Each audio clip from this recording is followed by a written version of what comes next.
안녕하세요. S2 메디슨입니다. 이번 시간에는 급속분만과 양수색정증에 대해서 알아보도록 하겠습니다.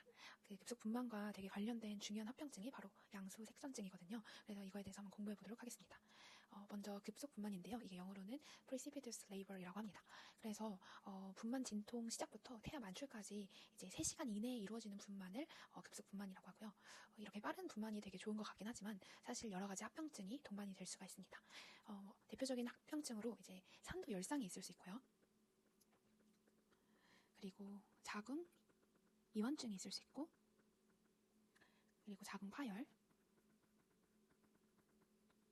그리고 태아 저산소증, 그리고 다른 기타, 예를 들면은 태아 신경이 손상됐거나 뇌가 손상됐거나 그런 경우들이 있을 수 있습니다. 네, 그래서 급속분만은 이제 엄마와 아기 모두에게 위험할 수 있는 상황입니다. 먼저 산도 열상 같은 경우에는 이제 라세레이션인데, 분만이 너무 빠르다 보니까 산도의 조직이 제대로 늘어날 시간이 없겠죠. 그래서 쉽게 찢어지게 됩니다. 그거를 산도 열상이라고 하고, 네, 자궁 이완증, 유트라인 아토니, 이거는 강하게 수축한 자궁이 분만한 다음에 오히려 이완이 돼서 출혈이 좀 발생하기 쉬워지고요.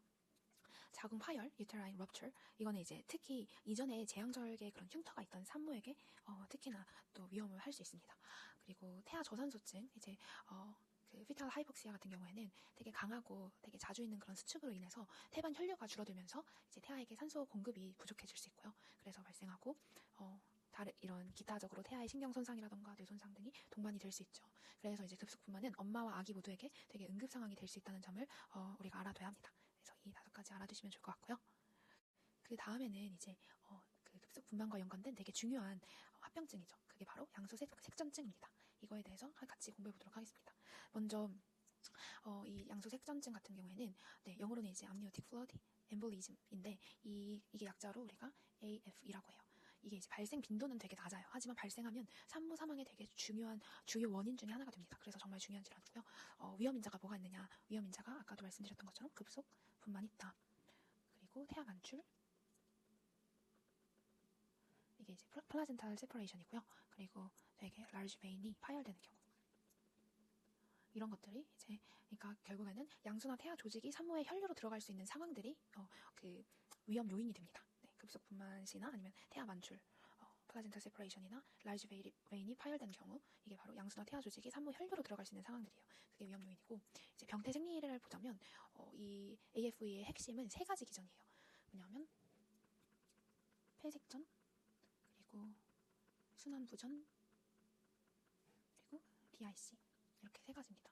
그래서 이제 그 양수 속에 이제 피탈 마테리얼 유입을 한번 주목해서 봐야 되는데요.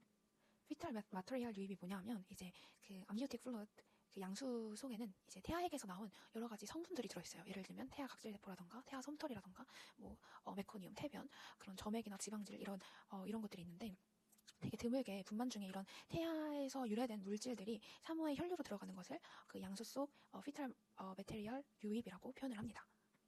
그래서 이제 열상이나 파열을 통해서 이제 양수, 태아세포, 태아 점액, 이런 것들이 이제 산모 혈관으로 들어가요. 네, 그래서 처음에는 양수 속 피탈 마테리얼 등이 유입이 되고, 그 다음에 이제 폐혈관 색전이 있습니다.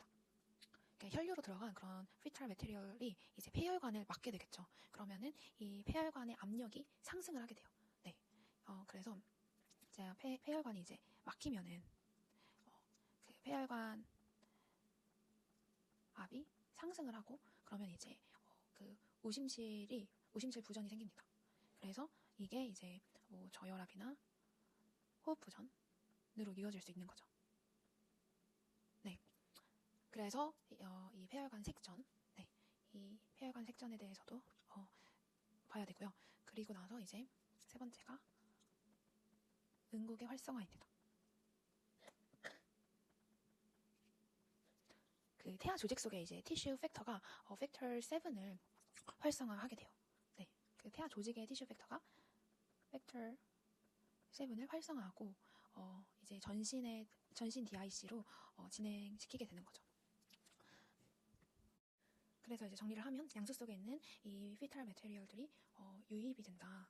그래서 이제 산모, 자궁, 경부, 질의 어떤 열상이나 파열을 통해서 이제 양수, 태아세포, 점액, 태병 등이 이제 산모 혈관 내로 진입을 하게 되는 거죠. 그게 양수 속 피탈 메테리얼 유입이고, 이걸로 인해서 이제 이렇게 폐혈관 색전도 생기고 응고의 활성화가 생기게 되는 건데, 이제 이 물질이 이제 폐 순환으로 들어가서 폐혈관을 막게 되면 급격하게 폐동맥압이 상승되겠죠. 네.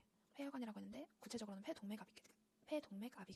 이게 상승을 하게 되고, 그래서 이게 이제 의심실 부전으로 이어져서 저혈압, 호흡 부전, 호흡곤란, 뭐 산소 포화도의 급격한 하락 이런 것들이 오게 되겠죠. 네, 그리고 이제 그런 양수 태아 조직 내에 있는 티슈 팩터가 그 팩터 7을 활성화시킨다. 그래서 전신적인 응고 반응이 되게 촉발되고 결국에는 이제 소모성 응고 장애가 되어서 이제 파종성 혈관 내 응고로 된다. 그러니까 이제 그 AFE에서 왜 생기냐면 양수 태아 조직 속에 이제 티슈 팩터가 포함되어 있잖아요. 그런 조직인자들이. 근데 이게 산모의 혈류로 들어오면은 그 응고 캐스케이드가 갑자기 켜지게 되면서 뭐 응고인자 혈소판이 마구마구 막 소모가 돼요. 결국에는 그래서 DIC가 발생을 하거든요. DIC가 뭐냐면 그 예전에 한번 언급한 적이 있는 것 같긴 한데 파종성 혈관 내 응고예요. 그래서 이게 소모성 응고 장애 하면은 뭐였죠? 소모성 응고 장애가 뭐냐면 그 혈액 속에 있는 응고인자랑 혈소판이 과도하게 소모되는 상태예요. 그래서 원래 정상이라면은 이런 게 출혈 시에만 쓰여야 되잖아요, 응고인자가. 근데 이 소모성 응고장애는 막 전신에서 불필요하게 소모가 되는 거예요. 그래서 한쪽에서는 막 혈전이 막 생기고 다른 쪽에서는 출혈이 막 멈추지 않게 돼요. 네. 그래서 근데 이런 소모성 응고장애가 전신에 퍼진 상태가 바로 DIC입니다. 그래서 이 DIC는 전신 혈관에 작은 혈전이 막 다발성으로 생기게 되고 그래서 장기 혈류를 막게 되고 그럼 장기 부전의 위험성이 생겨요. 네. 그리고 당연히 그런 응고인자나 혈소판을 많이 사용하니까 고갈이 되겠죠. 그러면 이제 심한 출혈이 또 동반이 되는 것입니다. 네. 그래서 그렇게 알고 있으면 될 것 같아요. 네. 그래서 이 우리가 말한 양수 색정증, 그래서 그 약자로는 AFE, 이거의 이제 3대 증상이 호흡 부전, 쇼크, 그리고 DIC다. 이게 3대 증상이다. 이것을 알아두면 좋을 것 같습니다. 이거는 이제 원인이 되겠고요. 그래서 이제 AFE의 진단은 임상 상황으로 판단을 하게 됩니다. 그 진단 조건이 어떤 게 있냐면 예를 들면 시기. 진단 기준에 대해서 알아볼게요. 그래서 진단 조건이 있는데 이게 시기. 이 시기는 분만 도중 혹은 분만 후에 30분 이내에 발생을 해요.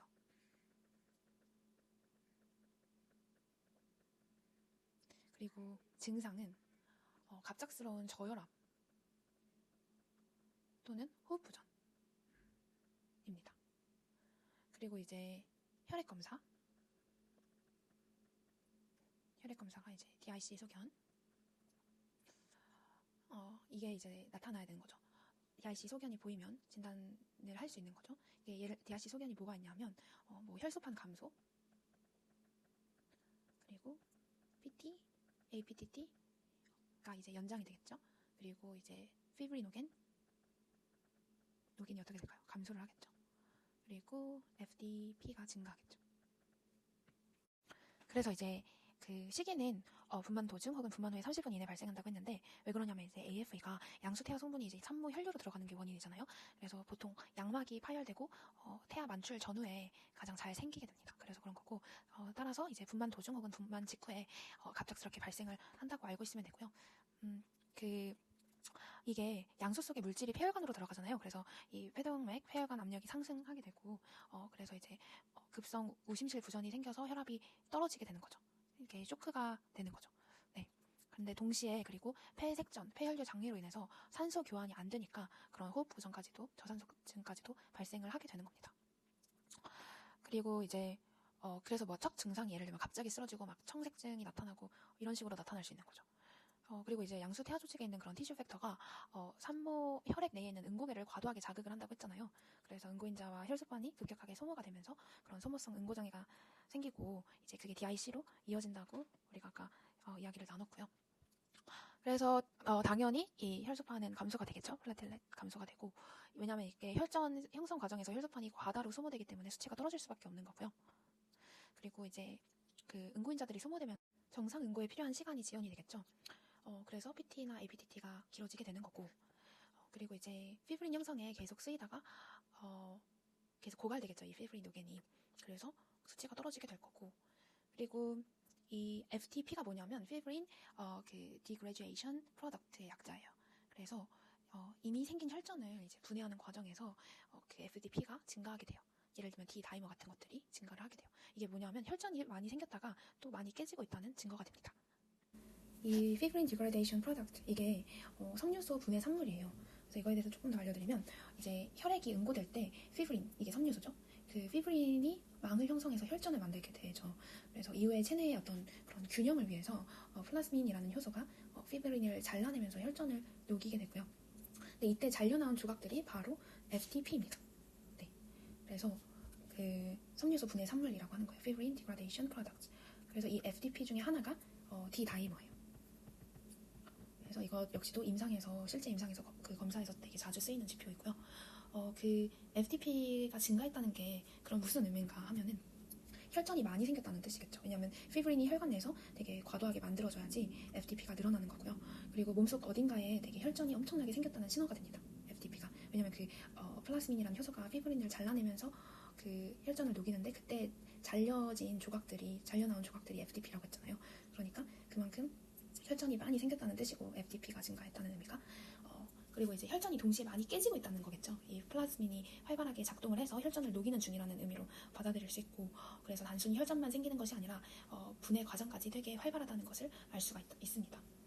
그래서 이제 FTP가 증가했다는 거는 응고와 그 섬유소 용해가 동시에 또 비정상적으로 엄청나게 활성화되어 있다, 이렇게 우리가 이해를 하면 될 것 같아요.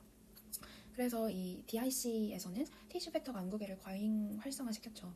그래서 전신에서 그런 피브린 혈전이 다발성으로 형성이 되고, 혈전이 많이 생기면 아까 말씀드렸던 것처럼 플라스민이 이를 녹여서 FTP가 이렇게 급증을 하게 됩니다. 그래서 검사상 FTP가 증가하고 D-다이머 수치도 증가하고 피브린 노겐은 소모돼 버려서 이렇게 감소되어 버리고, 그리고 PT-APT는 응고인자가 소모돼서 시간이 늘어나니까 또 그 연장이 돼 있겠죠. 그리고 이 플라틀렛 같은 경우에도 혈소판도 혈전에 동원돼서 소모돼서 감소하게 되는 것입니다. 그렇게 우리가 이해를 하면 될 것 같습니다. 그리고 빼먹은 또 한 가지는 발열이 날까요, 안 날까요? 안 나요. 발열이 없어요. 이게 체온이 38도 미만입니다. 그 이유가 뭐냐면 이 AFE 같은 경우에는 감염이 아니에요. 그냥 면역 혈류 응고 반응이 원인이 돼서 생기는 거예요. 그래서 폐혈증처럼 막 열이 나거나 그런 게 아니고, 그래서 이제 발열은 동반이 되지가 않습니다. 그래서 발열이 없다는 거. 네. 그래서 AFE 양소 색전증은 발열이 없다. 체온 38도 미만이다라고 생각을 하면 되겠습니다. 그래서 네, 진단의 포인트가 시기가 분만 중이나 직후라는 점, 그리고 증상은 급성 호흡 부전이나 저혈압, 그리고 검사는 DIC 해소기원이 있었고요. 발열은 없다. 폐혈증과의 어떤 감별 포인트가 되겠죠. 이렇게 정리할 수 있겠습니다. 그리고 이제 치료 같은 경우에는 AFE는 근본적인 치료가 없어요. 그래서 근본적인 치료가 없기 때문에 결국엔 대증적 치료가 원칙이 되겠습니다. 대증적 치료. 그래서 뭐를 해줄까요? 네, 산소 공급을 해주겠죠. 산소 공급을 해주고, 그럼 산소 공급을 해주는 이유가 저산소증을 교정을 하기 위함이죠. 그리고 이제 승합제를 투여를 해서 이제 저혈압을 또 교정을 해주고, 뭐 혈소판이나 피브린 노겐 같은 걸 보충해서, 그러니까 혈액 제제를 이제 투여를 하는 거죠. 그리고 이제 보충을 하고, 혈소판, 피브린 노겐 보충을 하고, 그리고 소생술은